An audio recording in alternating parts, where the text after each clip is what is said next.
মানে অ্যাটলিস্ট একটা ডেস্টিনেশনের একটা আমার মাথায় থাকে যে হ্যাঁ আমি আজকে এই ডেস্টিনেশনে যাচ্ছি, কিন্তু আজকে মানে কোনো রকম কোনো কিছু মানে দিশাহীন গন্তব্যহীন একটা রাইড আমি করছি। আমি তোমাদেরকে দেখাচ্ছিলাম হচ্ছে সিটির ল্যান্ডস্কেপ, রাইট? এখন দেখো ক্ষণিকের মধ্যে মানে 5-6 মিনিটের মধ্যে ল্যান্ডস্কেপ কীরকমভাবে চেঞ্জ হয়ে গেল। এটাই হচ্ছে রাইডের মজা। আমি গেটটা দেখে যখন দাঁড়ালাম তখন আমার মনে পড়লো, আরে এই জায়গায় তো আমি বহু বছর আগে গুগল ম্যাপে 1 to go করে রেখেছিলাম, তো এটা এই জায়গায় যে থাকবে আমার মানে অল অফ আ সাডেন আমার মনে পড়ে গেল যে এই জায়গায় এটা থাকবে। সেটা কিছুই না, সেটা হচ্ছে ধ্যানকুড়িয়া গায়েন ম্যানশন, যেটা সেটা হচ্ছে এটা। আমি যতদূর জানতাম 18-19 সালে মানে 2018-19 সালের মধ্যে এটা ইউনেস্কো হেরিটেজের মধ্যে ডিক্লেয়ার করে দেওয়ার কথা ছিল। এখন অবধি হয়ে গেছে কিনা সেটা কিন্তু সেই তথ্যটা আমার জানা নেই। যদি তোমরা কেউ জেনে থাকো তাহলে প্লিজ কমেন্ট বক্সে কমেন্ট করে একটু জানিও যে এটা ইউনেস্কো হেরিটেজ মধ্যে পড়ে কিনা। মানে এটাতে আমার কিছুই হবে না, আমার ছিঁড়েও ভিজবে না এই রাইডটাতে ব্যক্তিগতভাবে, আমি নিজেও জানি।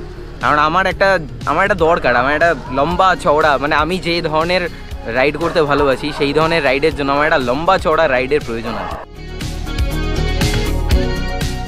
যদিও ব্লগটা যাচ্ছে 1 জুলাইয়ের পরে, কিন্তু তবুও আমি একটা তোমাদের সামনে ছোট্ট প্রশ্ন রাখছি। প্রশ্নটা কি? প্রশ্নটা হচ্ছে 1 জুলাই কোন বিখ্যাত বাঙালি ব্যক্তিত্বের জন্মদিন, ঠিক সেরকমভাবে মৃত্যুদিন? 1 সেকেন্ডের জন্য পজ করো, পজ করে আগে কমেন্ট বক্সে গিয়ে কমেন্ট করে আমাকে সেই বিখ্যাত বাঙালির নামটা আগে কমেন্ট করে জানাও। আর যদি না জেনে থাকো তাহলে এই ব্লগটা শেষ পর্যন্ত দেখো, আমি কিন্তু সেই নামটা তোমাদেরকে বলবো। আর যারা যারা কমেন্ট করে দিয়েছো তারা ঠিক আছে, তারা তো জানোই। So welcome back to my channel everyone, I hope you guys are doing stupendo fantabulously fantastical. বিগত 2 মাস ধরে আমার যা পরিস্থিতি গেছে, তো সেই কারণে আমার মনের মধ্যে একটা খেয়াল এসছে যে আমার মনে হচ্ছে ব্যক্তিগতভাবে আমার যে আমি রাইড করা ভুলে গেছি, মানে কিভাবে রাইড করতে হয় সেটা আমি ভুলে গেছি।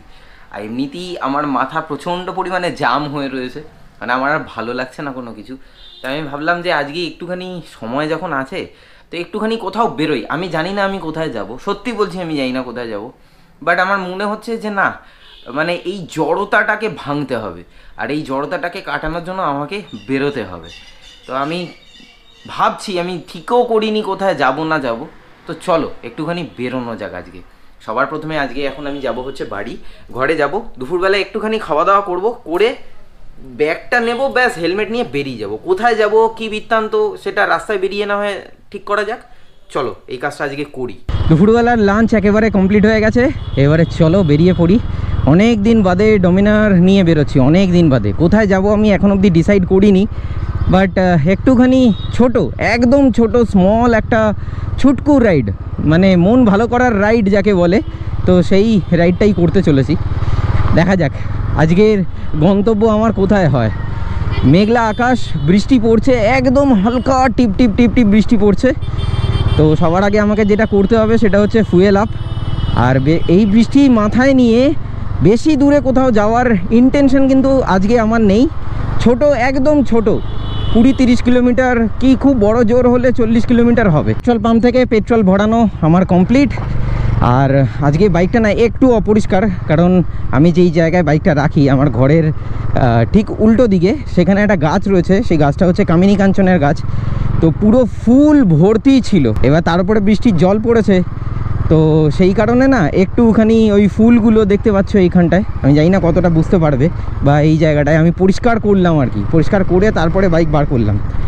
তো ওটা করতে করতেই একটু সময় লেগে গেল। এবার দেখা যাক, বৃষ্টি তো টিপ টিপ টিপ টিপ হালকা পড়ছে, এবার আমার ভয় লাগছে গোপ্রোটাকে নিয়ে আর কি। অনেক দিন বাদে এইরকম ডমিনার চালাচ্ছি, অনেক দিন বাদে আমি জানি না আমি রাইড করতে ভুলে গেছি কিনা। আরে লাভলি, বাম্পারে সাইডলিং, আচ্ছা আস্তে আস্তে ফিরছে, তার মানে আমার ভেতরে আস্তে আস্তে ফিরছে। জাস্ট রাজারহাট চৌমাথা যেটা রয়েছে সেটাকে ক্রস করলাম, আর এই মুহূর্তে বৃষ্টির কন্টিনিউয়েশন তো রয়েইছে। আমি জানি না লেন্সের মধ্যে জল পড়েছে কিনা, আমি একটু হাত দিয়ে পুছে নিলাম।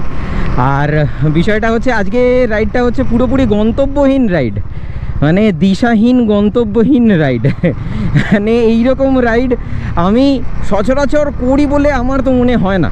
মানে আমার সাধারণত আমি যদি যাই কোথাও, আমি একটা ডেস্টিনেশন ফিক্স করে নিই যে হ্যাঁ আমি ওখানেই যাব, তো এবারে মাঝপথে যদি কোনো ডেস্টিনেশনে দাঁড়াতে হয় তো দাঁড়ালাম বা করলাম এরকমভাবে, মানে অ্যাটলিস্ট একটা ডেস্টিনেশনের একটা আমার মাথায় থাকে যে হ্যাঁ আমি আজকে এই ডেস্টিনেশনে যাচ্ছি।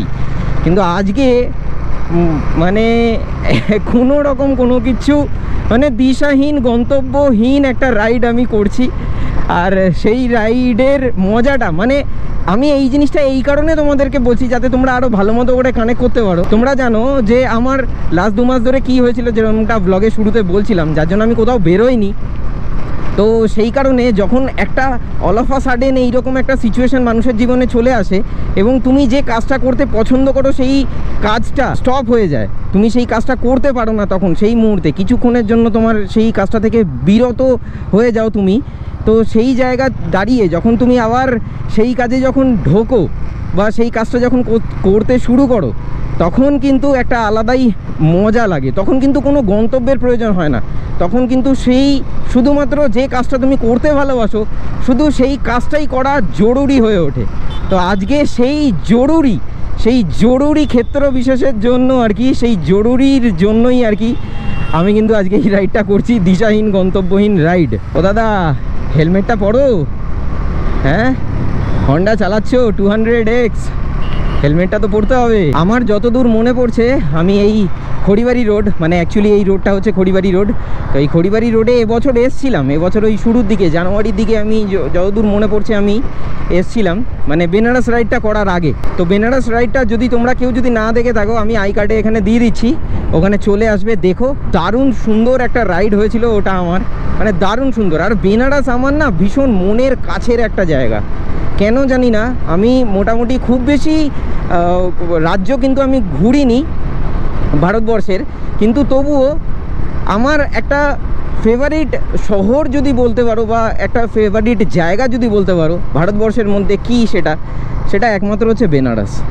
মানে বেনারসের মধ্যে কি নেই, বেনারসের মধ্যে সব কিছু রয়েছে। যারা বেনারস গেছো তারা কিন্তু আমার কথার সাথে এগ্রি করতে পারবে, বা আপকামিংয়ে যারা যেতে চলেছো তারা অনুভবটা নিয়ে এসে আমার এই ব্লগে কিন্তু অবশ্যই কমেন্ট করে জানাবে যে তোমাদের বেনারসের জার্নিটা কেমন হলো। আর দেখতে দেখতে চলে এসেছি খড়িবাড়ি। ইয়েস, খড়িবাড়ির মানে তোমরা একটা জাস্ট বিউটিটা দেখো, মানে চারিদিকে গ্রিন, এদিকে জল, ওইদিকে আবার গ্রিন, আর তারপরে দিগন্ত, মানে অসাধারণ, অনবদ্য, অদ্বিতীয়। মানে রাইডে বেরোলে ল্যান্ডস্কেপ, এই কিছুক্ষণ আগে কীরকম ল্যান্ডস্কেপ দেখাচ্ছিলাম আমি রাইডে, মানে মোটো ব্লগে আমি তোমাদেরকে দেখাচ্ছিলাম হচ্ছে সিটির ল্যান্ডস্কেপ, রাইট? এখন দেখো ক্ষণিকের মধ্যে, মানে 5-6 মিনিটের মধ্যে ল্যান্ডস্কেপ কীরকমভাবে চেঞ্জ হয়ে গেল। এটাই হচ্ছে রাইডের মজা। মানে আমরা যারা রাইড করতে পছন্দ করি, মানে বিশেষ করে আমি আমার কথা বলছি, এবং আমার সাথে যারা একমত হবে তারাও এগ্রি করবে যে রাইড আমরা যখন করি না তখন আমাদের চোখের সামনে দিয়ে একটার পর একটা যখন ল্যান্ডস্কেপ চেঞ্জ হয়ে যায় তখন না আমাদের ভীষণ পরিমাণে আমরা নিজেদের জীবনের সাথে রিলেট করতে পারি সেই জিনিসগুলোকে। হ্যাঁ, এবং এটা রিলেটেবল, কিন্তু আমি যে কথাটা বলছি এটা কিন্তু রিলেটেবল কথা। কেন বলছি তার কারণ হচ্ছে যখন এরকমভাবে ল্যান্ডস্কেপগুলো চেঞ্জ হয় না, তোমরা দেখবে সিচুয়েশান এরকমভাবেই আসে, এবং এসে আমাদেরকে ছুঁয়ে কিছু একটা শিক্ষা দিয়ে আমাদেরকে কিছু রকমভাবে এডুকেটেড করে তারপরে কিন্তু সিচুয়েশানটা বেরিয়ে চলে যায়। তো ঠিক সেরকমভাবে এই যেমন এই যে ল্যান্ডস্কেপটা আসছে কাইন্ড অফ, তো সেই রকমই ল্যান্ডস্কেপটা আসছে, এসে টুক করে বেরিয়ে চলে গেল। হ্যাঁ, হেলমেট ছাড়া এরকমভাবে R15-এ ডাক করে চালা, কি বলবো ভাই তোদের, হেলমেট পর। ওই দেখো দেখেছো ফরচুনারটা আসছিল কীভাবে, আর ও কীভাবে গেল। এরকমভাবেই অ্যাক্সিডেন্টটা হয়, এরকমভাবে একটু সাবধান হওয়া দরকার আছে। এবার আমাকে দেখেছে ক্যামেরা লাগানো, এবারে চেস করবে, যদিও আমাকে বলবে যে দাদা চলো রেস করি, আমি বলবো নমস্কার দাদা, আমি রেসুরে নই, আমি পারি না দাদা, আমি বাইক চালাতেই পারি না, हमको आता ही नहीं है, हमको समझता ही नहीं है। দেখো দিশাহীন গন্তব্যহীন রাইড যে বলছি, আমি বাইক চালিয়েই যাচ্ছি, ল্যান্ডস্কেপ চেঞ্জ হচ্ছে আর আমি বাইক চালাচ্ছি। চলো দেখা যাক এরমভাবে কত দূর যেতে পারি আজকে। হাতে খুব বেশি সময় নেই, বাট আছে, অল্প বিস্তর সময় আছে, বাট একটু লেট হলে ম্যানেজেবল, ঠিক আছে, ম্যানেজ করে নেবো। চলো, এটা কোথায় চলে এলাম, দিশেহারা রাইড করতে করতে সামনে Barasat, Basirhat, Hasnabad road, state highway 2 দিয়ে ও আমি চলেই যাচ্ছি। আরে লাভলি, তার মানে আছে এখনো অবধি বেঁচে আছে, বলো তোমরা বলো, তাই না? এখনো অবধি আমার মধ্যে সেই পার্টসগুলো রয়েছে। মানে কেউ যদি সাঁতার একবার শিখে যায় বা সাইকেল চালানো শিখে যায়, সে কখনো ভোলে না। ঠিক সেরকমভাবে কেউ যদি রাইড করা একবার শিখে যায়, তাহলে সে কিন্তু কখনোই ভোলে না রাইড করতে। আমার কেন জানি না মনে হচ্ছিল আমি না ভুলে যাব রাইড করতে। আচ্ছা, পুলিশবাবু এখানে ধরেছে, মামা ধরেছে, চলো, আমাকে তো ধরেনি। এই জায়গাটার নাম হচ্ছে বেলিয়াঘাটা। ওকে, বেলিয়াঘাটা বলতে আমাদের ফুলবাগান বেলিয়াঘাটা ওই বেলিয়াঘাটা নয়, এটা রাজারহাট, মানে উত্তর 24 পরগনার মধ্যে পড়ে। এটা সোজা চলে যাচ্ছে আই থিঙ্ক বসিরহাট হয়ে সোজা হাসানাবাদ ওই লাইনটাতে চলে যাচ্ছে, বা হাড়োয়ার লাইন মনে হচ্ছে, আমার যতদূর মনে হচ্ছে এটা হাড়োয়ার রাস্তা। আমি যদি ভুল হয়ে থাকি তাহলে একটুখানি আমাকে একটু কারেক্ট করে দিও। মানে এখান দিয়ে হাড়োয়া যাওয়া যেতে পারে। ও আচ্ছা, এটা যতদূর মনে হচ্ছে আমার চন্দ্রকেতুগড় যাওয়ার রাস্তাটা।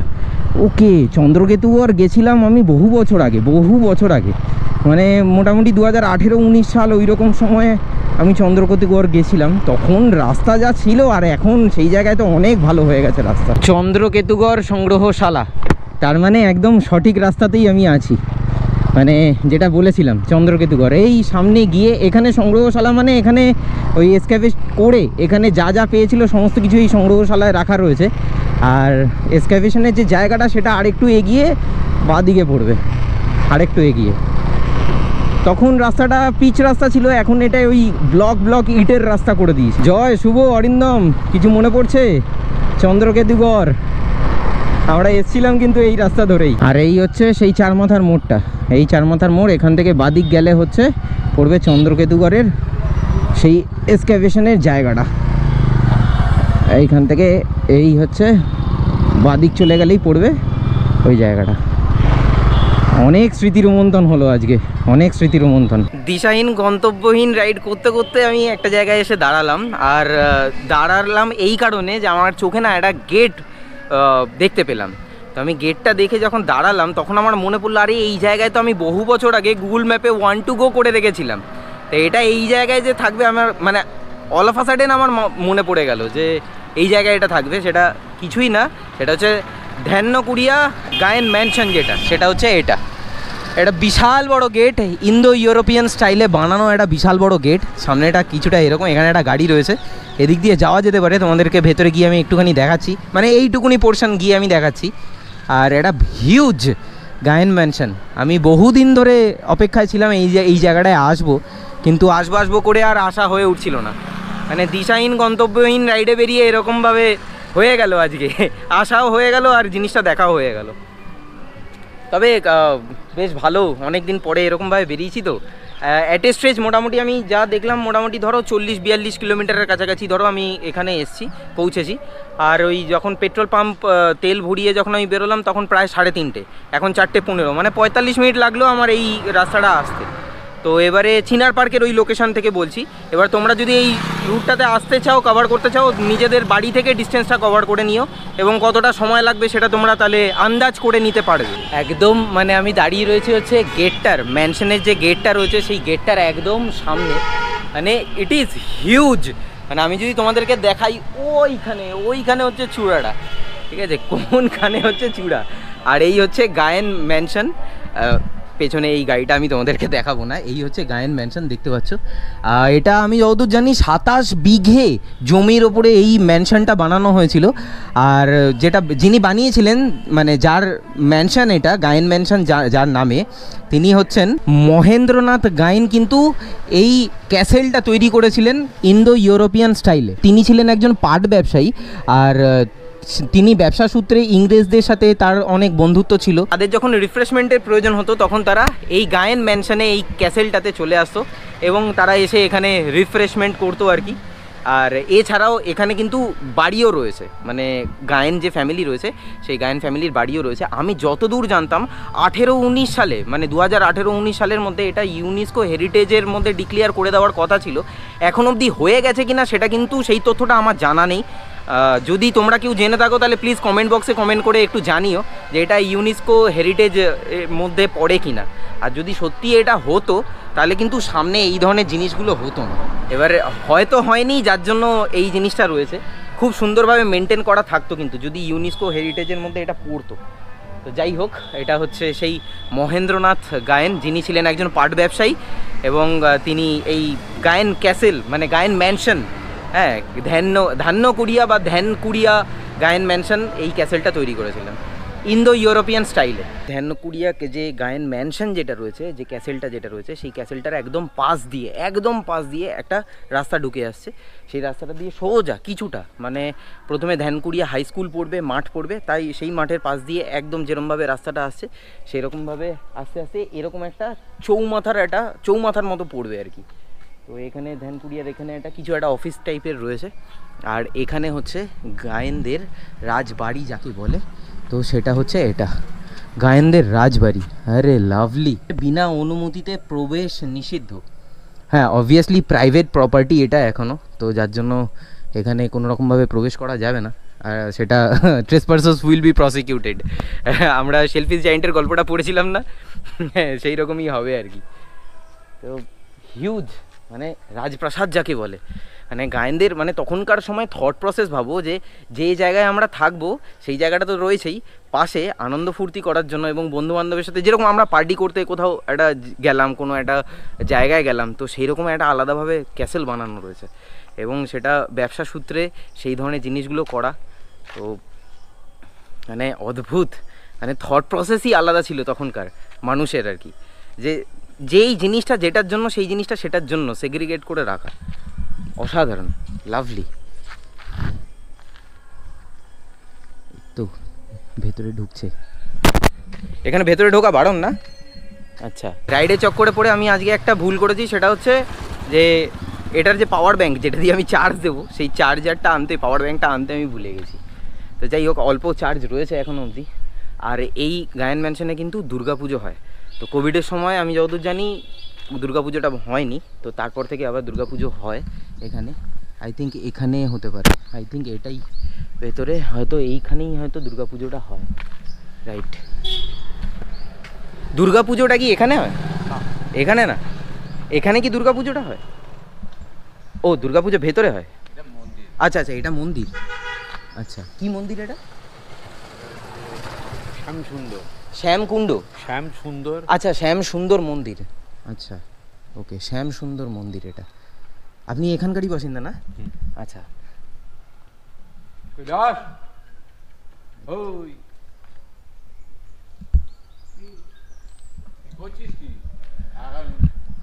এই হচ্ছে শ্যাম সুন্দর মন্দির, আর এর ভেতরে দুর্গাপুজো হয়। গায়েন ম্যানশনের ভেতরে দুর্গাপুজো।